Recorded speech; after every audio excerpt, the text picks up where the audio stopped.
It's the 2 Minute Hats podcast. Let's talk about it every morning at 8:30 a.m. and also on Wednesday it's the midweek service at 6:30 p.m. You can also join our Facebook group on Facebook Podcast with the most. We got Tony Mays and Lavelle Salter. It's the 2 Minute Hats podcast. Let's talk about it.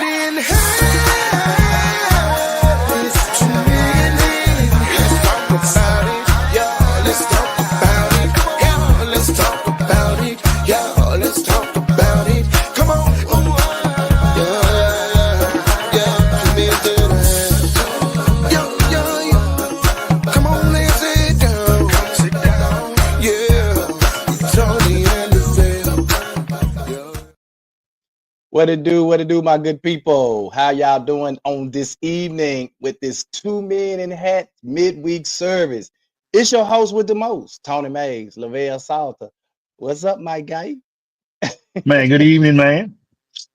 It's this New Year's Day, man. I see you over there in the kitchen. What you over there preparing? Man, my nephew and them in town doing some lemon pepper wings with some side sauce to dip with Y'all over there eating and them some wings. fries. And we're They gonna do over there some. eating them wings and things. I need to call my wife to come here and make some frozen daiquiris. Y'all gonna have wings and daiquiris. Yeah. Well, man, look, I'm excited, pleased as punch, man, about the show. We almost, man, was probably be on here solo. I just heard somebody pop in. We was gonna be solo on here in a minute, man. But we got our special guest today, man. The one and only, man, Tamlah Williams. I call her the educator extraordinaire. She's a person that has traveled abroad and worked abroad, man. And so, without further ado, I want to bring her to the stage because I don't want to take no time that we could be using, that she could be using to kind of talk about this process. So, welcome, Miss Tamlah Williams. Hi, everybody. How you doing? Good. I woke up, y'all. She on a different time zone. Absolutely. She looks vibrant to be just getting up, though. She looks very vibrant and ready to go. Literally, just woke up. 7:30 a.m. on winter break. Oh wow. Miss Tamlah Williams, y'all, with Tam's Travel. Man, when I tell you, this girl is living her best freaking life. She is living her bestest life. And so I got a whole slew of questions for you. I tried to prep you and send them to you, but I know you didn't see them because you were asleep. Right. Right.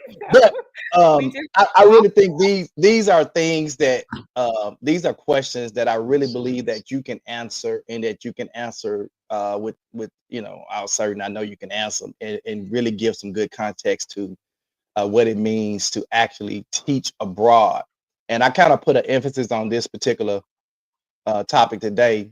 And I even though I said working abroad, but it's working in the teaching as an educator working abroad. Okay. And so you've had some experience with this. You've been doing this for a number of years now. And so I know you're more than qualified to talk about it. Hey, Miss P. She said, hey, Tamlah. Hey, P.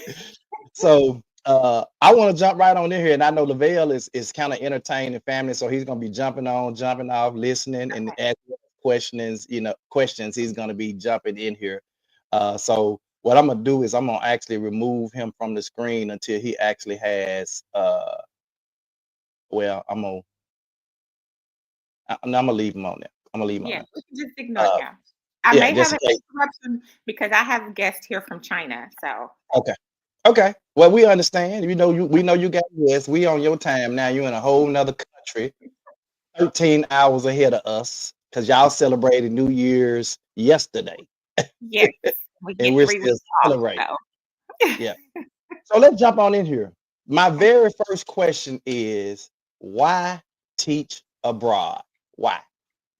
My first answer would be it's an amazing experience.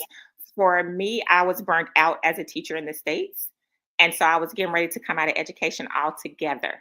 I was applying to work at warehouses, and I don't do manual labor, but I was applying to work at warehouses and different stuff. And someone said to me, before you come out of education, try working abroad. And I'm like, I've never heard of it because it's not something that's told to us when we're going through the preps and stuff. I've never heard of it. So I'm like, I can't just up and leave. But this person did. She went to Dubai and absolutely loved it. So I watched her journey for a few years, started to do research about it, and then found out about all the wonderful benefits for working abroad. And it's just been an amazing experience. Wow. So I think with any job or anything like that, there would be probably pros and cons to it. And so kind of talk about just a couple of the pros, because we're gonna probably talk about some more pros and cons as we go, but just kind of throw out real quick a couple of pros to teaching abroad, then maybe a couple of cons to it. I know probably one of the cons is just get homesick. All right, so I'm gonna go from a professional and a personal level. So, Okay. Professional, one of the pros for me teaching abroad was I'm no longer stressed about my kids got to make a certain test score. I got to do a certain thing. I actually get to be a teacher, and Okay. I'm very much appreciated because it's all about the growth. You always want to look at data as a teacher, but for me, being working abroad, the data really is used for its purpose, and that's to see where the child is, meet their needs, and help them grow. I get to Right. do just that. I don't have to focus on state standardized anything. I get to use my data and actually teach. So that's the amazing part for me professionally. Another pro is the benefits because teachers are needed and respected, in my opinion, so much more abroad. I'm very well taken care of. Benefits are tax-free salary. I don't pay taxes Gotcha. on my salary. I do have to file taxes every year as a U.S. citizen, but I just do a foreign income exclusion. So I don't have, but my actual salary is my salary. It's not taxed at all. I don't pay for my health insurance. The school pays for my health insurance. Here, if I'm using the insurance in the country that I'm working in, it's free healthcare. I don't pay when I go to the doctor, or if I pay, it's like $2 or $3. An inhaler that cost me $100 in the States cost me $6 one time when I was abroad. So that's another pro. I get my housing paid for. I get utilities. There's just so much benefits. And then even flights, because I get to do a lot of travel. Flights are much cheaper. So that's why I'm traveling. It's not like that. Hold on. Pump your Okay, brakes I'll a come back little to bit. that. I'll Pump come your back to brakes. that. Okay, You let's go to you cons. digging all into them questions. So Okay, let's go to there cons. are a lot of pros. We know Yeah, that there are a lot of yeah. pros, but we know So there are some cons too. So yeah, the cons for me, the biggest con for me is missing my family and my friends. That's the biggest con for me because right now I'm in Vietnam, so I'm 23 hours away if I want to come home. That's a long time. So I'm only coming home in the summer. So that's the well, you get to biggest. see some of your friends at least a week or 10 days once a I'm, wait, year. I'm waiting. I'm waiting on a group of my friends, sir. So See, I know P out here. I'm waiting on y'all. oh, Another so con is sometimes the language barrier, okay, or even depending on the country, racism, sexism, classism. gotcha, gotcha. What credentials are needed to actually teach? And I got a video that I'm gonna play from a person who actually teaches abroad as well. It's like a 3-4 minute clip. I'm gonna play that in a minute. But what credentials are needed to actually teach abroad? I mean, can I just have a degree and teach? You know, because I do know that when my son taught English in China, he just had to have a degree. But I So know, it depends on what you're trying to do. If you can, with a degree, go and teach at an English school, which is right. where they go just to learn English. But to teach at a true international school where you're going to get the best environment, you're going to get the best contract, you do need to be a certified teacher with at least 2 years of experience. A At least certified teacher with with at two least years 2 years. in So what certification is that? Is the certification called, is it TEFL or something? No, with the TEFL, you can teach at a language school. Okay. TEFL doesn't matter. It's your actual teacher certification, like your Okay. professional teaching license. Okay. Gotcha. So I think this would probably be a big part of, and I think people probably would really want to know about this, the ones who may want to travel abroad and actually teach abroad that have the credentials. And that is, how do you actually get the contract, or how do you negotiate the contract? So that's changed a lot post-COVID. So there are not a lot of negotiating with the schools anymore. Most of them have salary scales and different benefits in place. The first thing is that you have to decide what's a deal breaker for you, like what your contracts must have. Like for me, I must have housing. I must have insurance. I won't take a contract that don't have those certain things, because for me, I feel like if I'm going to pay rent, I can just stay in the States and do that. Right. So you got to decide first, what is it that you want? And then look at those schools. But it's going to take some research. You don't just say, oh, you know what? I think it'll be cool to go live in the Cayman Islands, so I'm going to apply for a school there. Right. So you have to figure out that. And then sometimes, depending on the school and what their needs are, they will give you a little bit of wiggle room. But now most of them have gone to salary scales. Wow. And if they don't offer housing, they don't offer housing. There's no negotiating that. Okay. I had So an offer for the Cayman Islands, and I thought it would be really cool to live on the Cayman Island, but Cayman Island didn't offer me housing, and rent was like $1,600 to $2,000 a month. And it's like, which means that would have been coming out of your salary. right. Gotcha. And so I heard you say that I guess there are different levels, I guess, based on your teaching experience. So if you have a minimum of 2 years and your credentials, what kind of salary, just kind of you can give me kind of a range probably that a person that would probably be looking at if they had like entry level, 2 years and just the certification. So that also would depend on the region, because of course the cost of living is higher in the Middle East than it is over here in South Asia. So it depends. So I know there are schools in Central America that will start you out with like $30,000 a year, but that's $30,000 living somewhere where the cost of living is extremely low, and you don't have to pay rent. You don't have to pay these things. So you also don't want, when you're looking at your place to go, you don't want to only look at salary. Right. Exactly. So also look at that.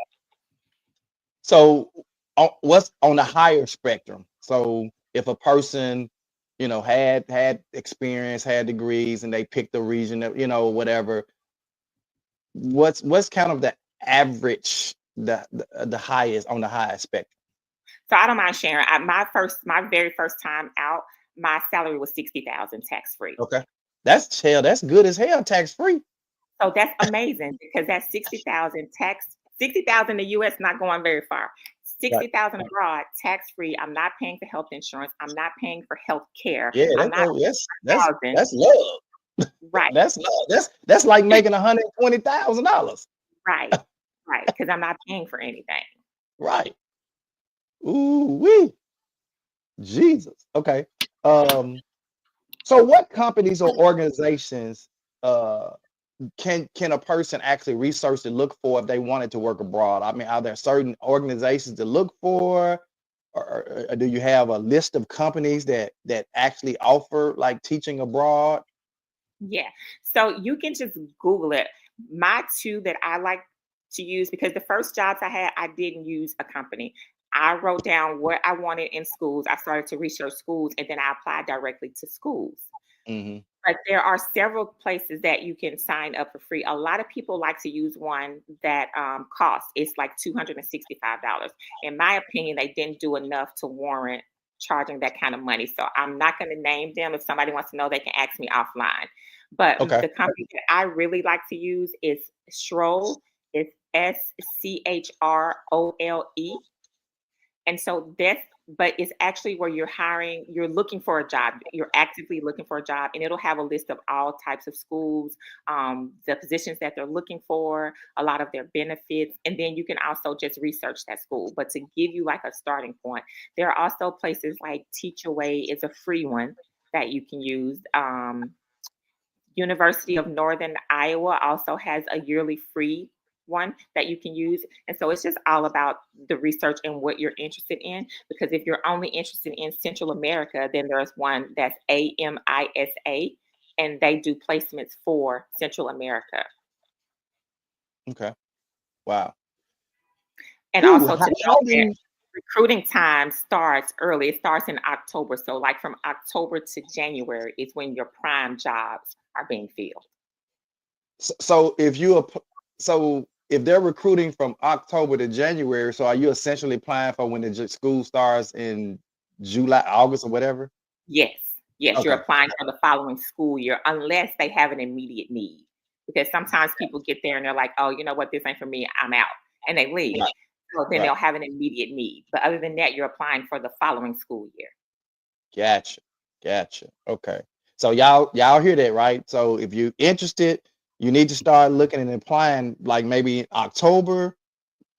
So you can already have your stuff planned out, which I think that's cool, because if you get hired and your job actually doesn't start to August, that gives you about a 6-month or so window to kind of get your affairs in order, get your stuff in order, get what you need. Right. Plus the process is long too. Like when you're doing, like for Stroll, there's so much information that you have to get filled out. You have to get references. It's a lot of stuff that has to go in. And so you want to give yourself time to get all that stuff processed. So even if you're thinking about it and you know that hiring season starts in October, don't start the process in October. Start it before then, because you got to get stuff filled in. Schools are going to want to see your credentials. They're going to want to see references. They're going to want to see a lot of stuff. So you want to get all of that stuff in beforehand. Right. Okay. You've kind of talked about this already, about the housing aspects of it, and so as it relates to the actual housing, what is it? How do you determine like housing? Because I know, like you said, that like the company itself or the school itself may provide housing, or maybe a stipend towards housing or whatever.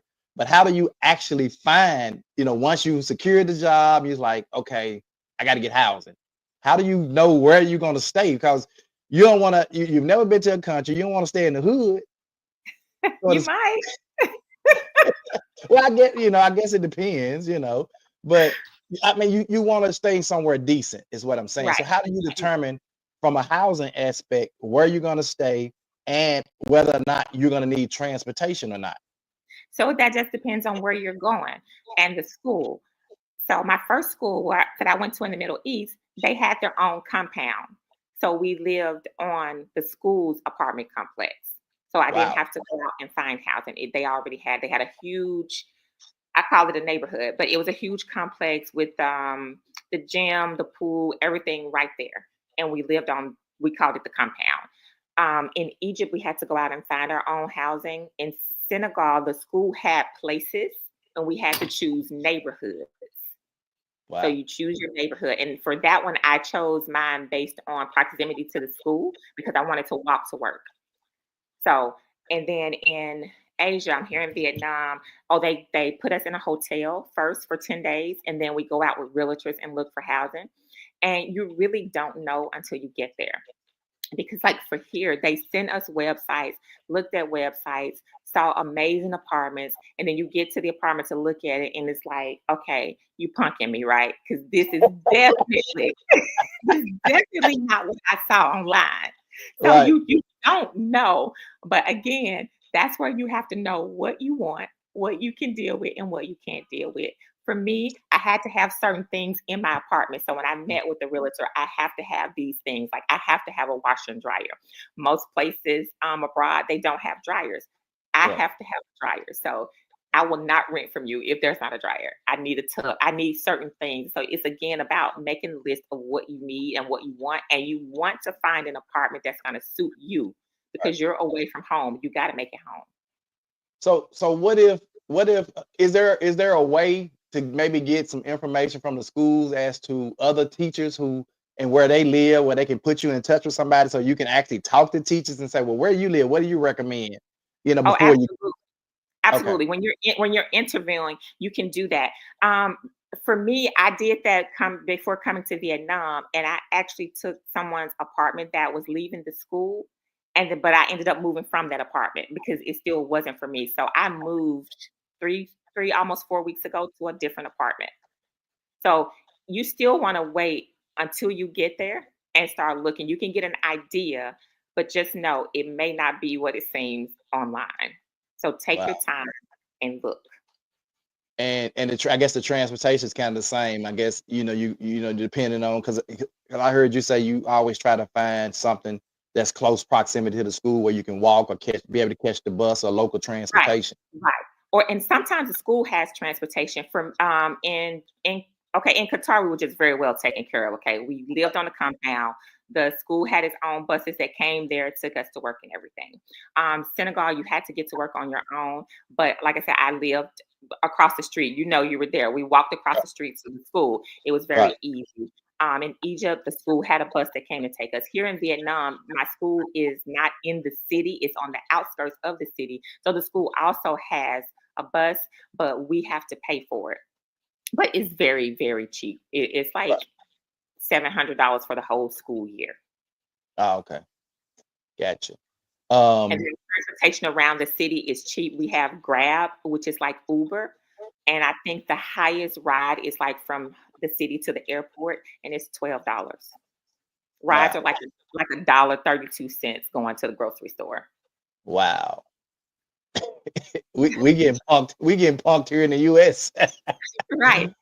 We getting drug over the coals in the US over here, boy. Right. Woo. Right. So Monica has a question. She said, where has been your absolute favorite place to live so far? That's kind of twofold. Hands down, I think it would be Qatar. Okay. Just because it was beautiful, like, and everything you needed was right there. So it was amazing. And then I think for me as a person, it would be Senegal, because a lot of times when you're abroad, you just don't see people that look like you. And in Senegal, the beauty of seeing so many shades and learning, getting immersed in the culture, and it was amazing. I think that would be my favorite. Okay. So talk to us a little bit about the school breaks, because I guess just like here, the schools have breaks. You guys have breaks as well. Because I know when we're planning our vacations, we come to see you. We had to get your school calendar and look and see when your breaks are and plan around your breaks. Right, y'all. As soon as I get my calendar, I send it right to them so they can go ahead and schedule. Like, I'm waiting on them. I'm waiting on them. So that always happens. So yeah, with the breaks, they are the same as like being in the States. We get the different holiday breaks. Like right now, my winter break is 3 weeks. So I've been on break since the 15th of December, and we go back Monday on the 6th. But I get a fall break. I get a fall break, I get a winter break, I get a spring break, and then depending on what region of the world and what country, you also get that country's celebrations. Like here, they celebrate Tet. So I'll get another week off at the end of January. At the end of this month, I get another week off for Tet. And then I get certain days. When I was in the Middle East, I got like the different prophets' birthdays. And so it depends on what region you're in. But I get a lot of really great and needed breaks. And it seems like they come up right on time. You go to work, I work 4 weeks, sometimes 6 weeks, and then there's a break. So you already asked this question. I was going to ask you what countries or regions have you worked in and why those particular areas. So you already named all the countries that you worked in, but you didn't tell me why you chose those particular areas. I think it's probably because of the contracts, probably the contracts and the money. So if you want to answer that one, you can.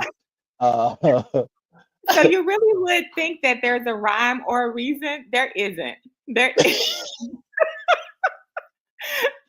Tony knows me well enough to know I just do stuff. So there's no rhyme. There's no reason. Some people really do say, oh, I want to work in this area of the world, or I want to work in this area of the world. I really didn't. I looked at schools. I looked at quality of living, cost of living, and contracts. I really did. And so I hate to say it in case somebody from work sees it, but now after that, it was like, oh, let me hit these different continents, because a goal of mine is to visit every continent. So, okay, let's go that route now. And so I did the Middle East, I did Africa, now I'm in Asia, but this is it. This is it for me. Yeah. Okay. Because we every time you up looking for another contract, we be excited like, where we gonna go visit next? Where she gonna choose next? Where she choose? That's where we going. So we be excited to get your actual calendar, so we can or either your contract, not your calendar, but your place, your next place to work, so we can start planning our next adventure to come see you. Right.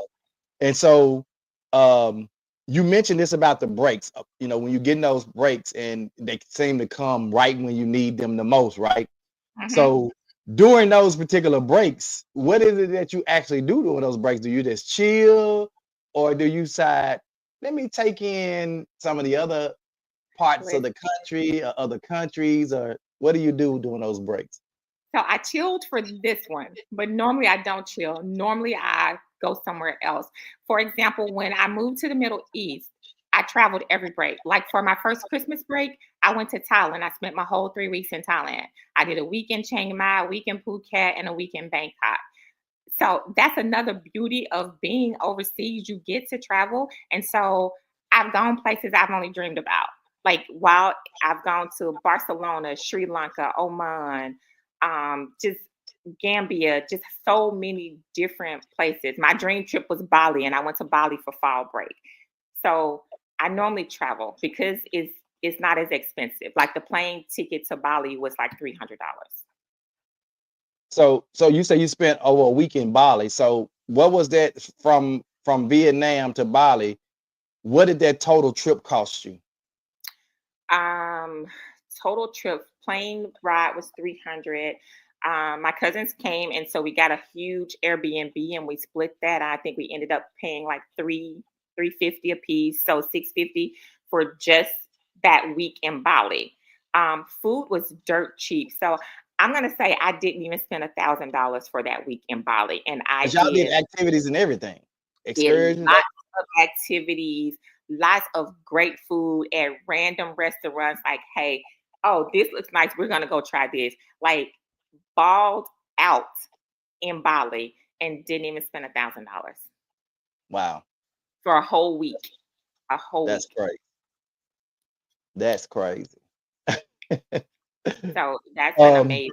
And I've already gotten my calendar and made my plans for my next trip. Miss Tam, I have a question. With you switching up so many different cultures and been to so many different countries and stuff, how was it for you to constantly have to readapt to all those different standards and cultures? You've been here, now you're going here. You've been here, now you're going here. How does that work?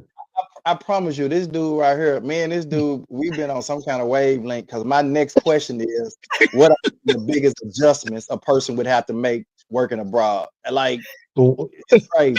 But before you answer that question, I want to play a quick video of a person that that works abroad. And I want you, Tammy, to be able to share whether or not what this person is saying, because she talked about different certifications than what you're saying. And so I want you to kind of listen to that, and then maybe kind of, if there's some truth, or if that, and it might be some truth in what she's saying. You guys may have taken different routes.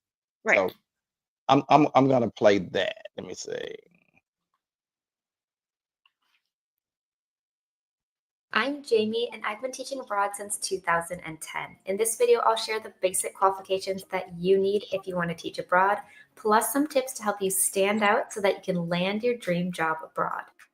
The first qualification that you'll need to teach abroad is a TEFL certificate. To teach abroad, you'll need a TEFL certificate of at least 120 hours. It needs to be accredited, and I do recommend looking for a quality course that has a teaching practicum component as part of your course. During your TEFL course, you'll learn how to teach English grammar and vocabulary, as well as the skills of reading, writing, listening, and speaking. And if you have a teaching practicum, you can put into practice everything that you learned in your course. There are a ton of different TEFL courses out there, and I actually test them out so that I can recommend the best ones to you. If you would like a personal recommendation, then fill out my survey, which is linked below, and I will email you back with my recommendations. A bachelor's degree in any subject is often a requirement of the visa, which will allow you to live and work abroad as an English teacher.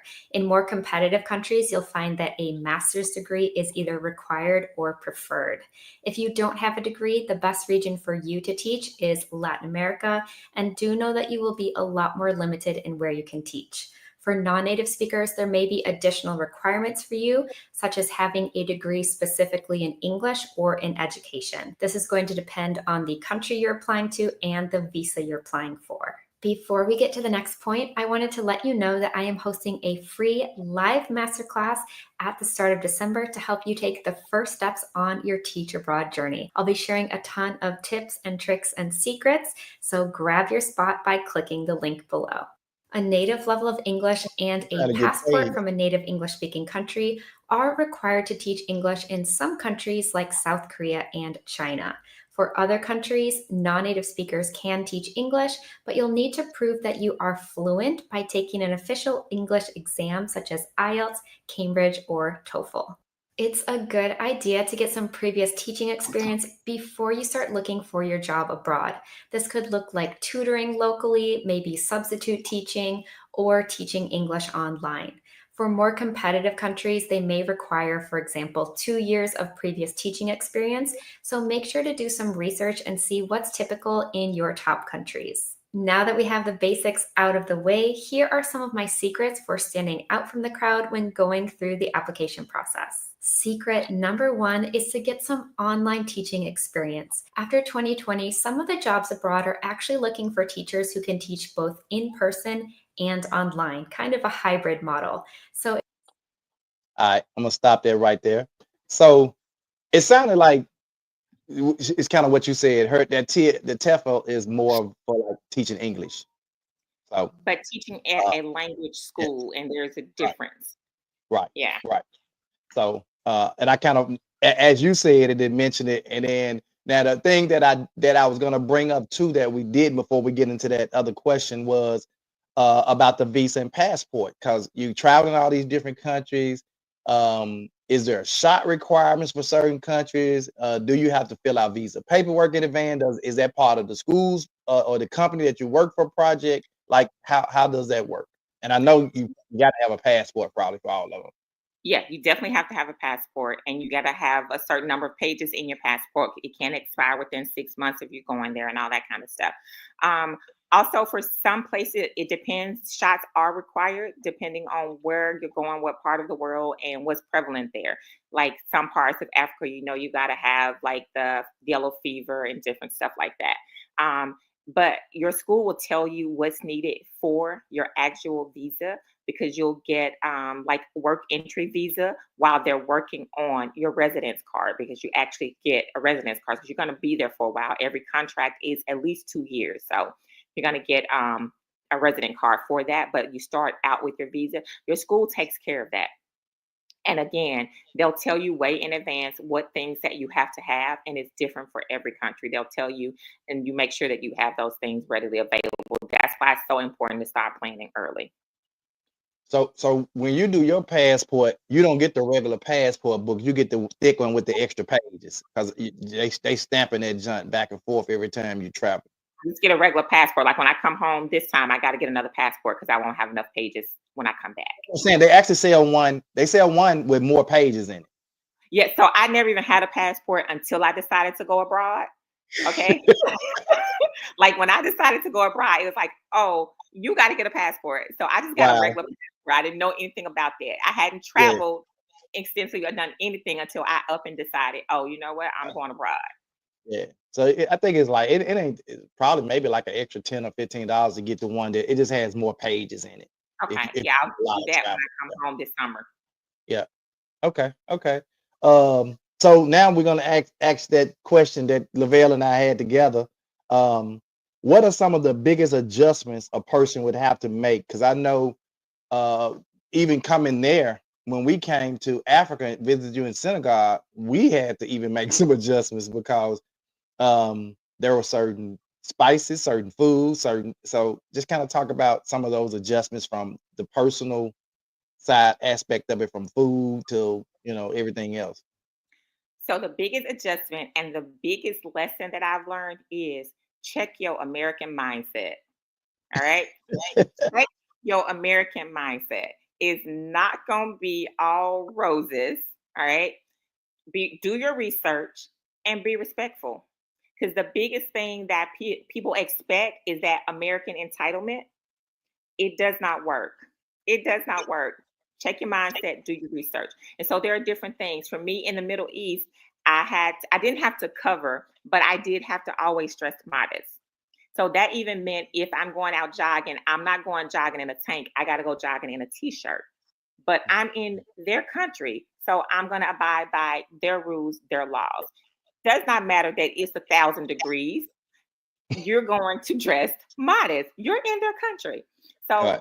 that's the biggest thing. Check your American mindset. You're not going to go to McDonald's and it's going to be McDonald's like it is at home, because products have to be a certain thing. Like in the Middle East, they had to be halal. So you didn't get the same taste that you would get from getting all the antibiotics that's been shot up in the chicken. So don't think that. Also, bring what you need and what you want, because you may or may not be able to find it. And if you do find it, you better buy it all. Plus, don't be in them folks stores talking about, I'm not paying that for that. Oh, well, you won't get it. I You paid ain't gonna $15. get it.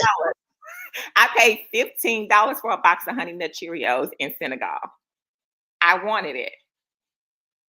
Check your American mindset. It's just not gonna happen. And I see so many times people that have attitudes, and it's like, how dare you? You are a Right. guest in this country. Check your American mindset.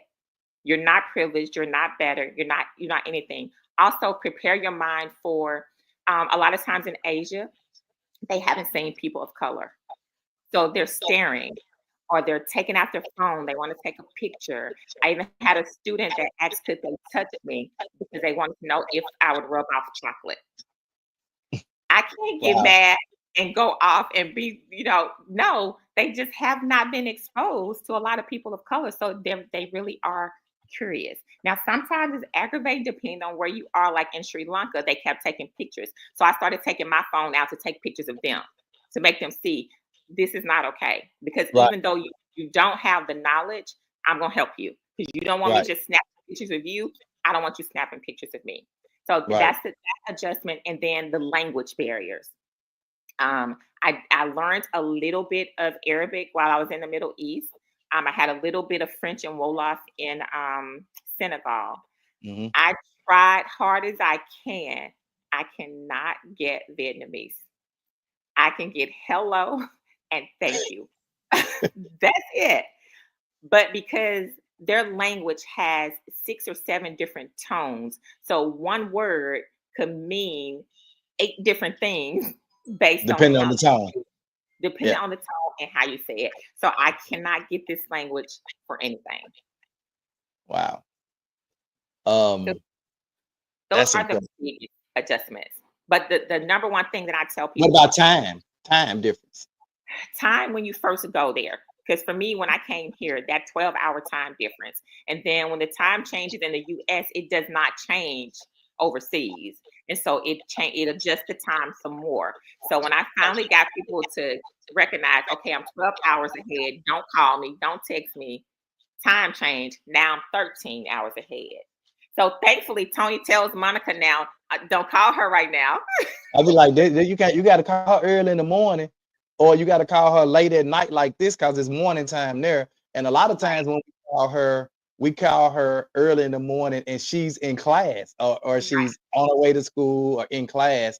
Right. I know even when Lil Tony was over in China teaching, one of the things, because you talked about them taking the phones out and all that stuff, but Tony's so big, like he's Right. different. He's 6'5", 300-pound dude walking around. That was huge for Chinese people. They looking at Right. him like, well, this dude, he must Right. be a professional athlete or something. And Right. so when he went out to like the restaurants and the bars and clubs, he got VIP treatment because they thought he was somebody important because he was so freaking big. Right. He's like, I never paid for drinks, food, anything. They just gave Right. it to me because they thought I Right. was somebody. Right. Yeah, you'll get all spectrums of that. But you gotta be able to adjust to that. You have people that get in trouble because they mad. I'm gonna snatch your phone or don't talk to them. No, you can't do that. I always tell Right. people I can't do locked up abroad. Like Right. I know in the States I can bond out, I can bail out. I don't know what's gonna happen to me here. So I'm gonna Right. sit down and act like I got some sense. And I think most of the places that you've been, I know at least Senegal was a little different because we actually got a chance to see that, and we know that the police they walking around with AKs and ARs and Right. so but it wasn't. I didn't feel unsafe there. Right. You know what I'm Right. saying? I didn't feel Right. unsafe walking around. We went around and did stuff. I didn't feel unsafe. And yeah, we had a driver that drove that drove us around all week, but I never felt unsafe. Right. And I've heard the same with Vietnam, like it's probably one of the safest places. I'm not really sure about Qatar, but I imagine it is, so they probably don't play like that over there. It was completely safe. Half the time I forgot to lock my door. You could go to the grocery store and leave your purse in the basket and go to the other aisle and come back. Nothing was going to be touched.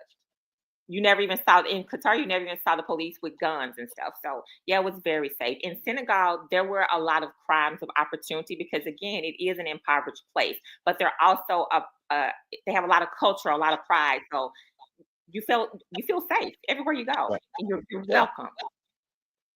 And it's the And, same and here.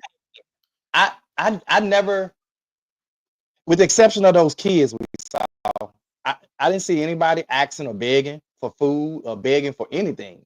Like even the locals, like if you went into their shops or whatever, yeah, they would talk to you and try to get you to buy stuff, and they'll Mhm. tell you, how authentic their stuff was, or it was handmade or whatever.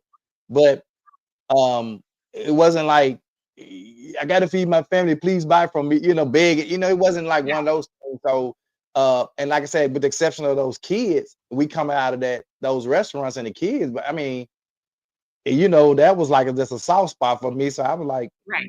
give them all our leftovers, and to see them like literally fighting over the leftovers, I was like, I wanted to go back in the restaurant and Right. buy everybody food. And Tam was Right. like, I know, Tony, but you can't do that. you Right. can't Right. do that. That ain't gonna Right. work. And there's a And whole then, nother reason behind the kid thing, and it's like an adult organization doing that. right, So right, that's why. But as far as like when I first got to Senegal and I went into a shop, it was the lunchtime for the shop. I had to sit down and eat with them in the shop because it's all about, they call it Taranga, and it's about welcoming you in. And so again, for me, that's another check your American mindset, because when they sit down, there's a big bowl of food that everybody's eating out everybody of. sticking their hand in it. You already know how I am. And I'm looking like, no, I'm good. But it's disrespectful. Yeah, So, but in this particular guy, I guess he could see it in my face. He had them to go and get spoons. And then right, he said, everybody eat in your area. So you can right, only eat right there in front of you using a spoon. right. Man, I died 5 times on the inside, but I did it. Because again, I have to check my American mindset, and I don't want to be disrespectful because this is their culture. This is their Yeah, way of welcoming you and showing love to you. So I got to sit down on this floor in this shop and eat out this bowl with 4 other people. yeah. I was sick.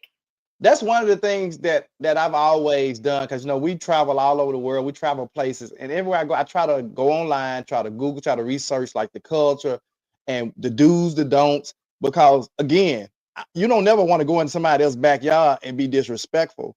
Right. I've heard of us going to places like not Qatar, what's the other one? Dubai, and going over there clowning. I'm like, you do know these folk will lock your butt up over there. They don't play like that over here. Right. You ain't finna go to Dubai and clown and acting a fool in some of these other countries either, just because you know. So you really do have to check yourself. And I think what the U.S. has done for me, and I think that's probably why I'm so like on the travel abroad or moving abroad. I'm at the stage now that we're planning to move, because you know the stuff that we've experienced here in the U.S. Not only that, you got to have credit. You got to have $2,000 to rent an apartment. You got, everything here. I feel like it's price gouged. Everybody is busting your head. One of the things you mentioned too about the food, that the McDonald's is not going to taste like the McDonald's. The Wendy's not going to taste like the Wendy's. And that's because certain countries don't allow a lot of the ingredients that the U.S. allow, because they know that the ingredients are harmful. Right. Absolutely. Even So here, they don't allow those ingredients. I saw Pringles at the store the other day, and I was like, oh my God, Pringles. I bought a can. They're in the garbage. They don't taste the same. They don't have all that extra stuff in it. Yeah. In Egypt, I ate hot chips every day. Guess what? They weren't hot and they weren't red. The red dye is not allowed. Exactly. And that's what I try to tell people, like, you gon' if you just stuck on the way the US does stuff, you ain't gonna never go nowhere. You ain't gonna never do nothing else, because you ain't gonna never experience any other culture, because I feel like the US is slowly killing us with the foods and all of the stuff that we have, because why else would they ban all of these other ingredients in Europe? So many of the ingredients we use here is banned. It's ridiculous. Right. Like, yeah, because it's American greed. If I keep you sick, you got to keep coming to the doctor. You got to keep getting medicine, and I just get richer and richer and richer. Yeah, that don't happen here. And then as far as credit, my job is my credit. Right. That's it. That's it.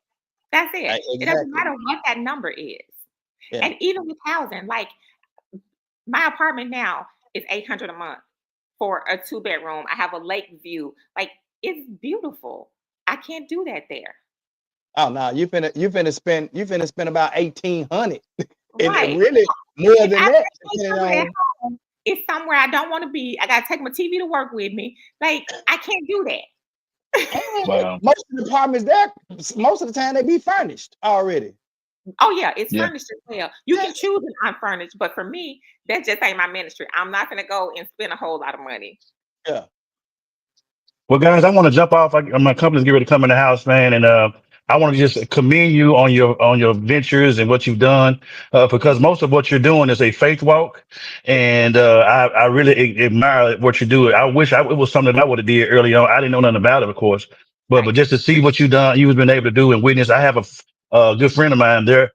They've been in Dubai. Well, they moved to Dubai first, and now they're in Muscat, Oman. So the last question I have is, by you being an educator, would you ever want to be a principal abroad? I don't want to be a principal anywhere. My goal abroad and back home is assistant principal. I've also done a reading specialist and been a literacy coach, but first, literacy coach is like my dream job, because I get to go in and work with the teachers to affect the change for the students. So that's. And I also would admonish you, just like the video that Tony just played, because you have an amazing, speaking voice. I would admonish you to start doing some YouTube videos and some teaching and things like that, because there's other money and stuff that you can have if you really build yourself and do some quality videos and maybe a podcast or something like that, because you get your face is there, your voice is there. You're an amazing individual. I haven't met you personally, but it seems like I already know you. So thank you, Lavelle. Yeah. That's actually one of my goals. I'm finishing up some training for dyslexia, and then that is my goal, to get into doing the videos on YouTube. Yeah, that's the next goal. YouTube, I think like you can really monetize big time from YouTube and TikTok, just with the knowledge that you have about abroad, traveling abroad, working abroad. Like, that's your niche.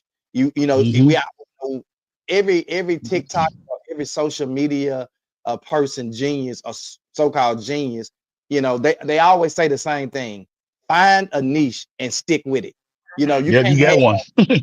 You have 16 different niches, because people are not going to follow you. But if you Right. got one particular niche and you have it, you got this thing, this traveling and working abroad thing down packed to the point where you can share like you can get on there and do tutorials every day, and then just go out when you go out and do stuff and talk about the ride and talk about the what not the Uber, what is it called? Grab. The Grab. Grab. You know, Yeah. you got so many things that you could talk about as it relates to traveling abroad, the food, eating, all of these things that you can monetize it and make thousands of dollars, a month doing that along Right. with the teaching Right. salary. Well, I'm gonna be That's all picking I both of have. your brains this We summer. got you. We got you. We got you. We got you. Happy New Year. I love y'all. Tony, I'll see you in the morning, man. I see you in the morning. Well, Uh, And so I think, this has been very intriguing and interesting, because there was even some things like you mentioned kind of that I haven't even thought about, but I do know because I've been doing so much research on where we want to live at once I retire, once I stop working, what country we want to live in, because I had my heart set on Africa, and then I was like, because my goal is to hit every country in Africa. I want to hit every country. And I was like, well, if I'm there, I could just, take my time and hit every country, at some point.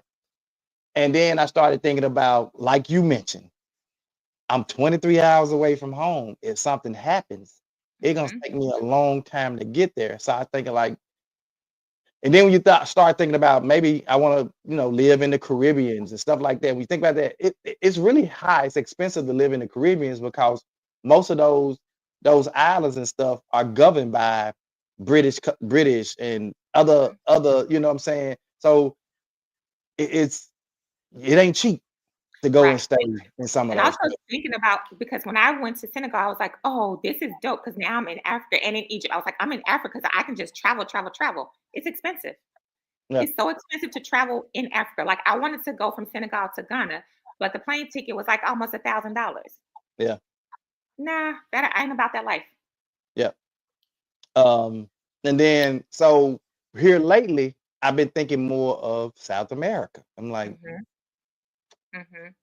you know what I'm saying? Is if I had to get home, I can get home quicker. Cost of living. There Right. are some places down there that's really they don't bother nobody. They stay out the radio. They ain't into it with no other countries. Right. Right. I'm I'm looking like, at South America a little bit too, just in case. Just yeah. I've been looking at more of South America now. So I'm like,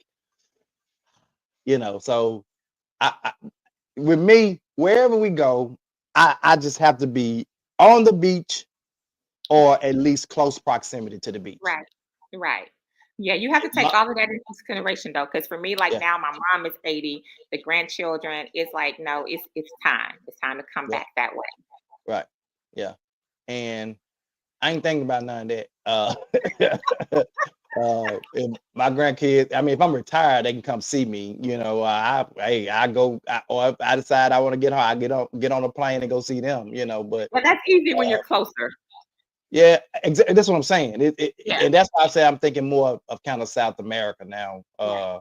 and starting to try to look at some of those places, and just kind of thinking like, what's the best return? And then a lot of those countries now are starting to offer retirement visas and Right. stuff where you can retire and or if you're going to come and open a business, you can do one of those type of visas where you can come in and open up some type of business and because I don't want to just be retired. I still want to have some fluent income and a lot of it is based on the retirement visas. You have to have so much money coming in retirement. I think Right. the minimum for most people is $1,200 or $2,000 a month. Right. You know, and I mean, come on now. It's like I'm like, if you didn't need 1,200, I know the cost of living. They know you can go down there and make it if you just got $1,200. Right. And it's to make sure also that you're not coming to their country and then they got to try to take care of you or you're on the streets or something. Right, So they exactly, put those exactly. things in place. Yeah. And this is something that we didn't talk about too, Tam, but I think is very important. How stable is the power? How stable is the power of the country that you're moving to? Because Mhm. if you're doing a work from home job, you got to have stable power, or shit. some type of VPN or good internet, and Yeah, so that's another one of those areas where you got to check your American mindset, because in Senegal, power was random. Like you I may know it get went up, out while we was there. right. You may or may not have power. You may or Right. may not have internet. I haven't had any issues so far in here in Vietnam. The only time my power flickered a little bit was during the typhoon, which is expected, which is another thing that you have to be prepared for. I wasn't prepared for a typhoon. I've never been anywhere and there was a typhoon. So I made a bed in the bathtub because, like, what's happening here, Lord? I literally grabbed my passport and bundled myself up You in the like, bed. what the hell? What's going on here? So you got to be prepared for all of that. But yeah, you may or may not have power. There have been times where in Egypt it was during COVID, so I had to work from home. And if power goes out, then I had to use my hotspot on my phone to finish out my classes. But again, I can't be like, oh, the power went out, they owe me some money. No, check your American mindset. It happens. It's hot. Oh well. Wow. So I was just gonna ask you something else and I lost it. But I guess when you think about all those things, again, you got to check your mind, and your mindset. Certain things that you may be used to um, in the U.S. is gonna be different. I follow this young dude that's from Memphis on TikTok, Martavius. I think this is Mhm. Martavius, and he lives in Thailand. And he always talks about the mindset. It's ironic you brought it up, but he always talk about the mindset of Americans versus how it is there. He was like, look, y'all, I guess because people are like responding to comments, because he might have the comment showing the comment, and he was like, look, that's a mindset. Y'all thinking about this. He said, y'all so locked into um this idea of, oh, I'm trying to get rich, I'm trying to do this and do that. He said, man, just live your life. You know what I'm Right. saying? If you just live your life. And he said, over here, I can just be myself and live my life. I ain't trying to I ain't trying to get a 800 credit score so I can get this Beamer. And Mhm. he's all I gotta do is go in. As long as they see I got money, they don't give me that car, that house, that whatever, that apartment or whatever. Right. I don't worry about having no 800 credit score. I don't worry Right. about, Right. and so what he's trying to say is like he ain't trying to impress nobody. Ain't nobody over Right. there trying to impress nobody. Right. And they don't care. They I don't even love care. it. I even love it when I go into the schools. The kids don't have on anything that matches. It's whatever they felt like putting on, and they just is happy. They not worried about, oh, I'm gonna be bullied if I don't have this outfit. I don't have this purse. I don't have this. Nobody talking about them, checking Nobody them, none of talking that. about them. They're just being kids, and it's Yeah. amazing. It's so amazing. I followed this lady who also lives in Thailand, is from the States. She's a black lady. She moved there, her and her husband moved there so that they could raise their 3 children there. And uh, they wanted to be in a safe space. They wanted to be one of those non-judgmental type things where the kids weren't judged. They just go to school. As a matter of fact, they homeschool their kids. Mm. They able to homeschool them and still take them out and like show them the cities and educate it. So it's like, oh my God, it's different. And their kids are on higher grade reading than most of the kids in the US. Because you get to be a kid and you actually get to learn and do and be, and even the experiences. When you get to go out and you get to see these different things, experience these museums, experience these communities, it's Right, amazing. It's right. amazing. Monica said, is that where you're picking up them habits from, man? What habits, ma'am? uh, Monique, don't do that. Don't do that. whatever those habits are. Well, look, Right. this has been absolutely wonderful. I didn't even really think we were going to actually get a chance to get through all of it because there was so much information that you shared. You shared all of this information in such a, we had an hour time to really get all of this information out, and you were able to share a lot of this information. And if there are instances where we have questions. If you guys want to email Tammy, is there an email address, Tammy? They can send me a message on Messenger. Okay. Yeah. And because she's on. I'm on Facebook. I'm on Instagram. She's on Facebook as Tamlah Williams. Let me put that up, Tamlah. My whole government name is on Facebook. My Instagram is at Tams, TAMS Travels 901. What's that one? Instagram. Is at Tams, TAMS TRAVELS 901. Tams Travels 901. And that's Instagram. If you have so there it is. Reach out. I don't have a problem with helping you. I wish I had known sooner. I would have left shortly after becoming a teacher. So if you have questions or you know someone, please feel free to reach out. It's an amazing opportunity and an amazing life. All right. Well, thank you, man. We appreciate it as always. And our viewers and listeners, we thank you guys for tuning in. First of all, Monday through Friday at 8:30 a.m. and on Wednesdays at 6:30 p.m. for our midweek service. We thank you guys. We appreciate y'all. 2 Men in Hats. Tammy, thank you again. We appreciate you. Hats. We'll see you guys in the morning at 8:30 a.m. 2 Men in the Hats. Tony Lavelle. Let's talk about it. It's the 2 Minute Hats podcast. Let's talk about it every morning at 8:30 a.m. and also on Wednesday it's the midweek service at 6:30 p.m. You can also join our Facebook group on Facebook podcast with the most. We got Tony Mays and Lavelle Salter. It's the 2 Minute Hats podcast. Let's talk about it.